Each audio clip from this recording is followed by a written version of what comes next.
Em meio às águas tranquilas e enevoadas de Xochimilco, na cidade do México, existe um lugar que, à primeira vista, pode parecer apenas uma curiosidade exótica, mas que carrega uma das histórias mais perturbadoras já contadas. Uma ilha isolada, repleta de bonecas mutiladas, com olhos que parecem seguir cada passo e corpos pendurados em árvores, como se estivessem presas em um ritual eterno. Esse lugar, conhecido como a Ilha das Bonecas, não é apenas um ponto turístico. Para muitos, é um santuário assombrado, onde a vida e a morte se encontram em uma dança macabra que desafia a lógica e alimenta os pesadelos de quem ousa se aventurar por ali. A história por trás desse local começa nos anos 1950, quando um homem chamado Julián Santana Barrera decidiu deixar sua vida comum na cidade para viver em uma pequena ilha no coração de Xochimilco. Pouco se sabe sobre os motivos que o levaram a esse isolamento. Alguns dizem que buscava paz, outros afirmam que fugia de decepções pessoais. Mas uma coisa é certa: ele jamais imaginaria que seu nome ficaria para sempre associado a um dos lugares mais assustadores do México. Segundo relatos, pouco tempo depois de se mudar, Julián teria se deparado com uma cena aterradora: o corpo de uma menina boiando sem vida nas águas do canal que cercava a ilha. Apesar de ter tentado salvá-la, era tarde demais. A tragédia marcou profundamente sua mente, e logo ele começou a afirmar que o espírito da garota permanecia vagando pelo local, incapaz de descansar. Para tentar aplacar sua alma, Julián pendurou uma boneca em uma das árvores, como uma oferenda silenciosa. Mas aquele foi apenas o primeiro passo de uma jornada que tomaria proporções inimagináveis. Obcecado pela ideia de proteger a si mesmo e honrar a memória da criança, Julián começou a coletar bonecas velhas em lixões, nas ruas e até nos canais de Xochimilco. Ele as pendurava nas árvores, cercas e paredes da ilha, criando uma espécie de santuário improvisado. Com o tempo, a paisagem se transformou em um espetáculo perturbador. Centenas de bonecas mutiladas, sujas e deterioradas pelo tempo, balançando com o vento e fitando os visitantes com seus olhos quebrados. Para Julián, cada boneca era mais do que um simples objeto. Era um receptáculo espiritual, uma forma de acalmar forças invisíveis que rondavam sua vida. As histórias contadas pelos moradores da região só reforçaram o clima de medo e mistério. Muitos acreditavam que Julián havia enlouquecido, consumido pela solidão e pelas visões da menina. Outros garantiam que ele realmente era assombrado e que as bonecas eram a única barreira contra algo muito mais sombrio. Com o passar dos anos, o local ganhou fama.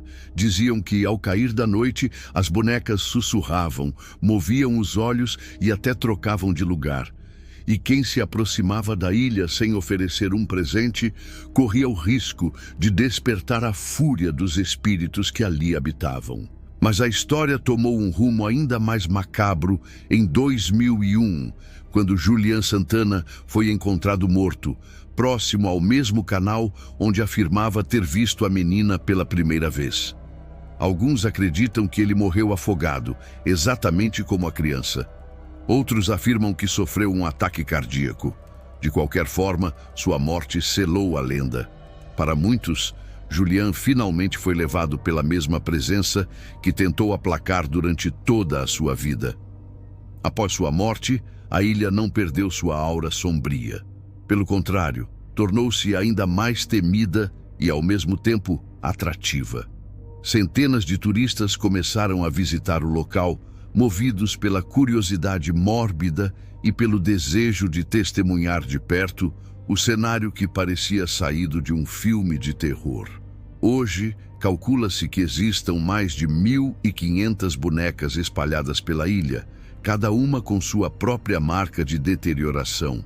Algumas estão sem olhos, outras perderam membros, muitas estão cobertas por teias de aranha e sujeira. Mas todas carregam a mesma sensação inquietante: a de que observam silenciosamente cada movimento. Os guias locais não perdem a oportunidade de alimentar a atmosfera de mistério. Contam que as bonecas ganham vida à noite, que seus olhos brilham na escuridão e que seus lábios murmuram palavras incompreensíveis. Alguns afirmam ter ouvido choros infantis ecoando pelos canais, enquanto outros dizem ter sentido mãos invisíveis tocando seus ombros.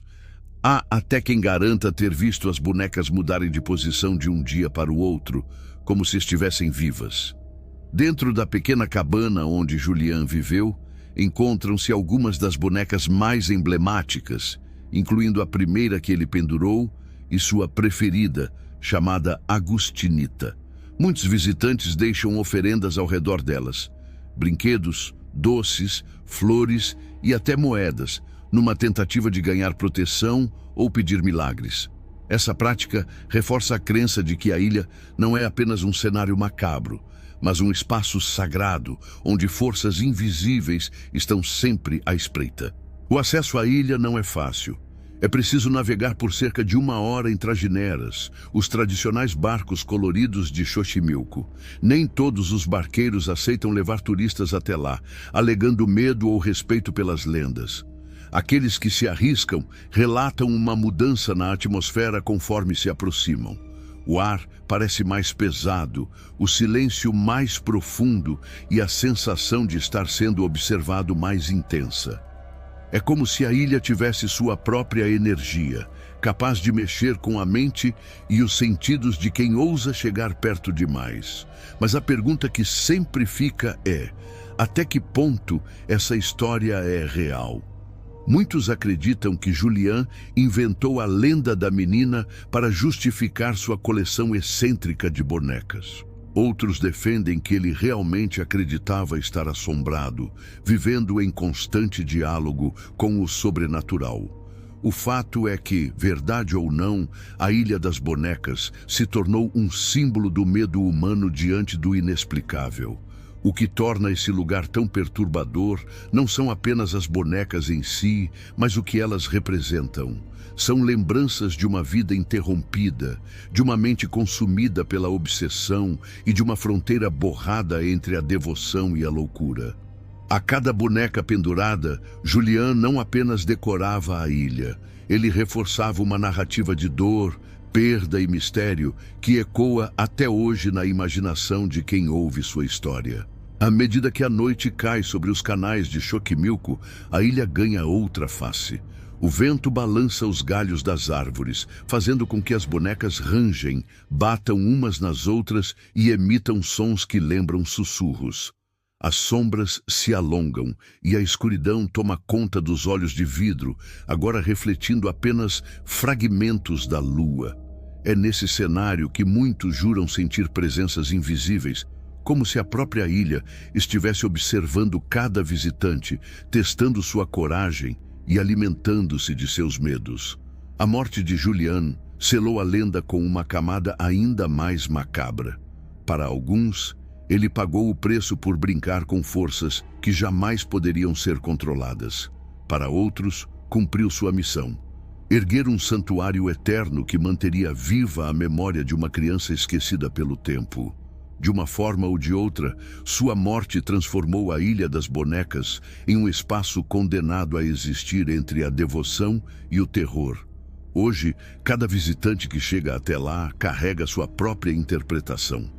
Alguns olham para aquelas bonecas como símbolos de resistência e fé. Outros enxergam apenas um reflexo sombrio da loucura humana. Mas existe uma pergunta que paira sobre todos: serão aquelas bonecas apenas bonecas, ou seriam receptáculos para algo muito mais obscuro? E talvez seja justamente essa dúvida que mantém a ilha tão viva, porque no fim, a Ilha das Bonecas não é apenas um lugar físico perdido em Xochimilco. Ela é um espelho dos nossos medos mais profundos. O medo da morte, o medo do desconhecido e, principalmente, o medo de que aquilo que julgamos inanimado possa de repente despertar. Então eu te pergunto, você teria coragem de visitar a Ilha das Bonecas? E se fosse, ousaria encarar os olhos vazios de cada uma delas, sabendo que talvez, só talvez, alguma estivesse encarando você de volta.